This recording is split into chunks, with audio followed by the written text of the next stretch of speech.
গতকালই জামিন পেয়েছিলেন শিক্ষক নিয়োগ দুর্নীতিকাণ্ডের অন্যতম অভিযুক্ত অন্যতম মাস্টার মাইন্ড কালীঘাটের কাকু। তবে জামিন পেলেও শেষ রক্ষা হলো না। দিনের শেষে রীতিমতো খেলে দিল সিবিআই। একেবারে চরম পদক্ষেপ। কাকুর বিরুদ্ধে প্রোটেকশন ওয়ারেন্ট জারি, যা নির্দেশ দিল আদালত, তাতেই কিন্তু রীতিমতো তোলপাড়। আর তার মধ্যেই চলল একেবারে রাত ভোর চূড়ান্ত নাটক। একেবারে সিবিআই যা করলো, প্রেসিডেন্সি জেলের সামনে দাঁড়ালো সিবিআইয়ের গাড়ি। কিছুক্ষণ থেকে সেখান থেকে আবার চলে গেল ক্যামাক স্ট্রিটে অভিষেক ব্যানার্জির অফিসের সামনে গাড়ি দাঁড়ালো।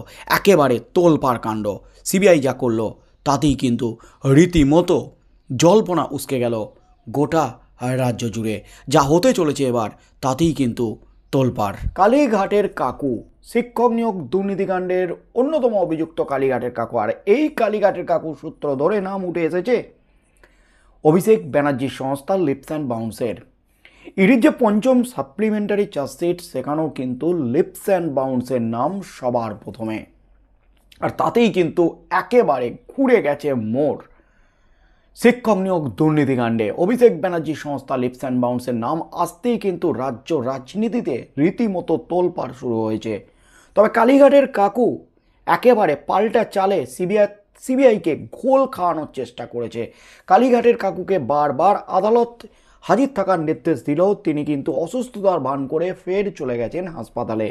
তবে এবার কিন্তু শেষ রক্ষা হলো না। এবার সিবিআইয়ের মরিয়া চেষ্টায় রীতিমতো তোলপাড়। কাকু ইন দ্য ভোগাম্মা। এই মুহূর্তের সবচেয়ে বড় খবর, নিয়োগ দুর্নীতিকাণ্ডে ইডির মামলায় কলকাতা হাইকোর্ট থেকে জামিন পেয়ে গেছেন সুজয় কৃষ্ণ ভদ্র ওরফে কালীঘাটের কাকু। কিন্তু এখনই তার জেল মুক্তি হবে কিনা তা নিয়ে অনিশ্চয়তা তৈরি হয়েছে। কাকুকে হেফাজতে নিতে নিম্ন আদালতে আগেই আবেদন করেছিলেন সিবিআই। শুক্রবার আবার তারা কাকুর প্রোটেকশন ওয়ারেন্ট চেয়ে আবেদন জানায়। বিচার ভবনে সেই আবেদন মঞ্জুরও হয়ে গেছে। ফলে জেল মুক্তি নিয়ে তৈরি হয়েছে জটিলতা। শুক্রবার দিনভর কাকুকে নিয়ে আইনি টানাপোড়েন চলেছে।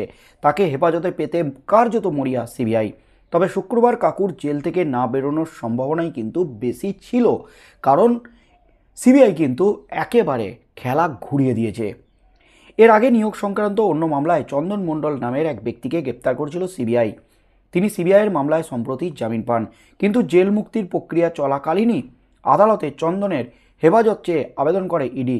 সেই আবেদন মঞ্জুর হয় এবং চন্দনকে হেফাজতে পায় কেন্দ্রীয় সংস্থাটি। ফলে জামিন পেলেও তার জেল মুক্তি হয়নি। সেই সূত্রেই কাকুর ক্ষেত্রে কি হবে তা স্পষ্ট নয়। ওই মামলার পরিপ্রেক্ষিতে সিবিআইয়ের একটি সূত্রের দাবি, প্রোটেকশন ওয়ারেন্ট থাকলে জেল মুক্তি কখনোই সম্ভব নয়। আবার কাকুর আইনজীবীরা দাবি করছেন জেল মুক্তি স্রেফ সময়ের অপেক্ষা। কাকুর আইনজীবী অয়ন পোদ্দার রাতেই বলেন, আমরা হাইকোর্টের নির্দেশ বেলার দিকে হাতে পেয়েছি। জেল মুক্তির প্রক্রিয়া কিছুটা সময় সাপেক্ষ। নিম্ন আদালত থেকে বেল বন্ড নিতে হবে। শুক্রবারের মধ্যে তা কার্যকর করা যায়নি। এর মধ্যে তার হাজিরার জন্য আরেকটি ওয়ারেন্ট জারি হয়েছে। পরবর্তীতে আমরা হাইকোর্টে এর উল্লেখ করব, কারণ উচ্চ আদালত মৌখিকভাবে আমাদের জানিয়েছিল সিবিআই আপাতত কোনো পদক্ষেপ করতে পারবে না। নিয়োগ দুর্নীতি মামলায় তদন্তের স্বার্থে কাকুকে সোন অ্যারেস্ট, অর্থাৎ গ্রেপ্তার হওয়া ব্যক্তিকে নতুন করে হেফাজতে নেওয়াকে বলে সোন অ্যারেস্ট। সেই সোন অ্যারেস্টই করতে চায় সিবিআই। বিচার ভবনে সিবিআইয়ের বিশেষ আদালতে সেই আবেদন জানায় কেন্দ্রীয় তদন্তকারী সংস্থা। কিন্তু আদালতের নির্দেশ সত্ত্বেও সশরীরে হাজিরা দেননি কাকু। অসুস্থতার কারণ দেখিয়ে তিনি পরপর 4 বার হাজিরা এড়িয়ে যান। চতুর্থবার হাজিরা এড়ানোর পর বৃহস্পতিবার নিম্ন আদালতে নতুন আবেদন জানিয়েছিল সিবিআই। শুক্রবার তার শুনানি হওয়ার কথা ছিল। এর মধ্যে শুক্রবার সকালেই কলকাতা হাইকোর্টে বিচারপতি শুভ্রা ঘোষ ইডির মামলায় শর্ত সাপেক্ষে কাকুর জামিন মঞ্জুর করেন। প্রসঙ্গত, কাকুর আইনজীবী নিম্ন আদালতে দাবি করেছিলেন, কাকুর আগাম জামিনের মামলায় বিচারপতি জয়মাল্য বাগচি এবং বিচারপতি গৌরাঙ্গ কান্তের বেঞ্চ মন্তব্য করেছিল, ওই ডিভিশন বেঞ্চ এই মামলার ফয়সালা না হওয়া পর্যন্ত সিবিআই কোনো পদক্ষেপ করতে পারবে না।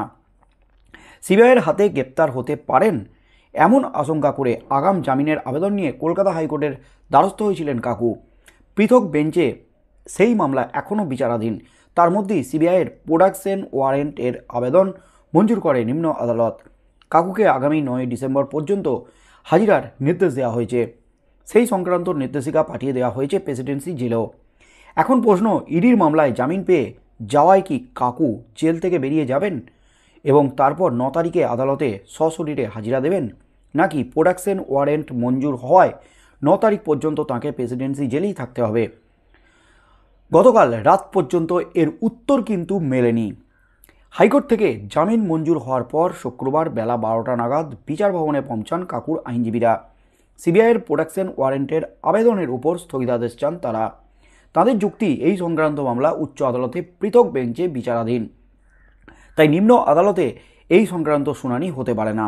কাকুর আইনজীবী সেলিম রহমান বলেন, গত শুনানিতে হাইকোর্টের বিচারপতি মৌখিকভাবে জানিয়েছিল উচ্চ আদালতে মামলা চলাকালীন ওর বিষয়ে নতুন করে কোনো পদক্ষেপ করবে না সিবিআই। তা সত্ত্বেও নিম্ন আদালতে তারা প্রোডাকশন ওয়ারেন্টের আবেদন করেছে। ইডির মামলায় জামিন পেয়ে যাওয়ায় কাকুর জেল মুক্তির উক্তি সিবিআইয়ের এই তৎপরতা বলেও আদালতে উল্লেখ করেন তার আইনজীবীরা।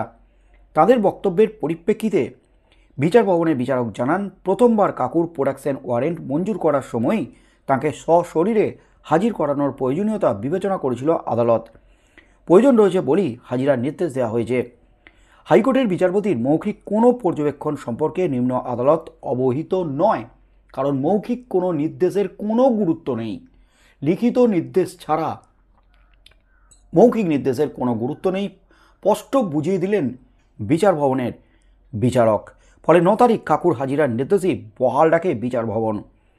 রাতে কিন্তু একেবারে টান টান উত্তেজনা, টান টান নাটকের মধ্য দিয়ে চলে এই প্রক্রিয়া। রীতিমতো বড় ধাক্কা খান কালীঘাটের কাকু। কাকুর হেফাজত চেয়ে মরিয়া সিবিআই অবশ্য তারপরেও থামেননি। তারা নিম্ন আদালতে আরও একটি আবেদন জানায়। তাতে তারা বলে, শুক্রবারই কাকুকে হাজিরার নির্দেশ দেওয়া হোক। সিবিআইয়ের এই আবেদন অবশ্য গ্রাহ্য হয়নি বিচার ভবনে। শুক্রবার কাকুর জেলমুক্তি হবে কিনা তা নিয়ে যখন টানা পড়েন তুঙ্গে, তখন সিবিআই কিছু নাটকীয় ঘটনা ঘটায়, যা নিয়ে ধোঁয়াশা রয়েছে। কাকুর প্রোডাকশন ওয়ারেন্ট নিয়ে বিচার ভবন থেকে প্রথমে প্রেসিডেন্সি জেলের দিকে গিয়েছিল সিবিআই আধিকারিকদের গাড়ি। কয়েক মুহূর্ত জেলের সামনে গাড়িটি দাঁড়িয়েও ছিল, যা থেকে প্রশ্ন তৈরি হয়, তবে কি জেল থেকেই কাকুকে হেফাজতে নেওয়ার চেষ্টা করবে সিবিআই? কিন্তু আধিকারিকরা শেষ পর্যন্ত গাড়ি থেকে নামেননি। প্রেসিডেন্সি জেলের সামনে কিছুক্ষণ দাঁড়িয়ে অন্যদিকে ঘুরে যায় সিবিআইয়ের গাড়ি। তবে তাদের পরবর্তী গন্তব্য ছিল দ্বিগুণ চমক। ক্যামাক স্ট্রিটের উপর দিয়ে যাওয়ার সময় আচমকা সেখানে দাঁড়িয়ে যায় সিবিআইয়ের গাড়ি। অভিষেক বন্দ্যোপাধ্যায়ের দপ্তরের কাছেই গাড়ি দাঁড়ায়। উল্লেখ্য, অভিষেকের সংস্থা লিপস অ্যান্ড বাউন্সের বেতনভুক্ত কর্মচারী ছিলেন এই কালীঘাটের কাকু। নিয়োগ মামলায় তার সূত্র ধরেই ওই সংস্থার নাম উঠে এসেছে। ফেঁসে গেছেন অভিষেক ব্যানার্জি। অভিষেককে সাহেব বলেও তিনি বারবার সম্বোধন করেছেন। নাটক অবশ্য জমেনি। ক্যামাক স্ট্রিটে কিছুক্ষণ দাঁড়িয়ে থাকার পরে খাবার কিনে খান সিবিআই আধিকারিকরা। তারপর গাড়ি নিয়ে চলে যান নিজাম প্যালেসে তাদের দপ্তরে। আদালতে কেন্দ্রীয় তদন্তকারী সংস্থা জানিয়েছে তাদের কাকুর কণ্ঠস্বরের নমুনা প্রয়োজন, সেই জন্যই তাকে হেফাজতে নিতে হবে। কিন্তু আদালত জানিয়েছিল কাকু সশরীরে আদালতে হাজিরা না দিলে তাকে হেফাজতে নিতে পারবে না সিবিআই। তাই সিবিআই বারবার আদালতে প্রোডাকশন ওয়ারেন্টের আবেদন করছে। উল্লেখ্য, ইতিমধ্যেই কাকুর কণ্ঠস্বরের নমুনা সংগ্রহ করেছে ইডি, কিন্তু সিবিআই তা এখনও হাতে পায়নি। সিবিআইও কিন্তু এই কাকুর কণ্ঠস্বরের নমুনা সংগ্রহ করতে মরিয়া। তার মধ্যেই কিন্তু খেলা ঘুরিয়ে দিয়েছেন কালীঘাটের কাকু।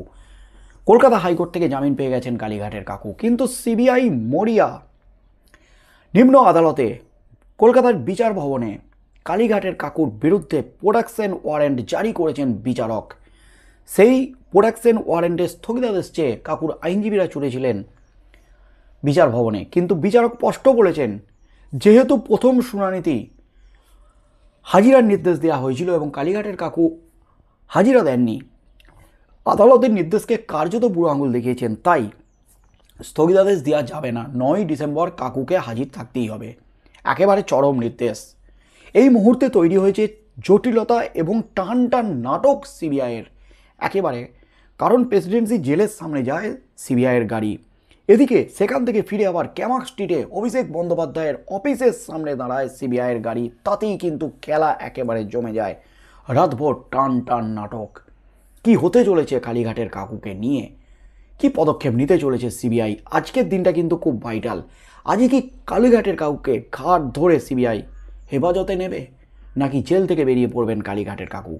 কি হতে চলেছে আজ সারাদিনে, সেদিকেই চোখ থাকবে গোটা রাজ্যের।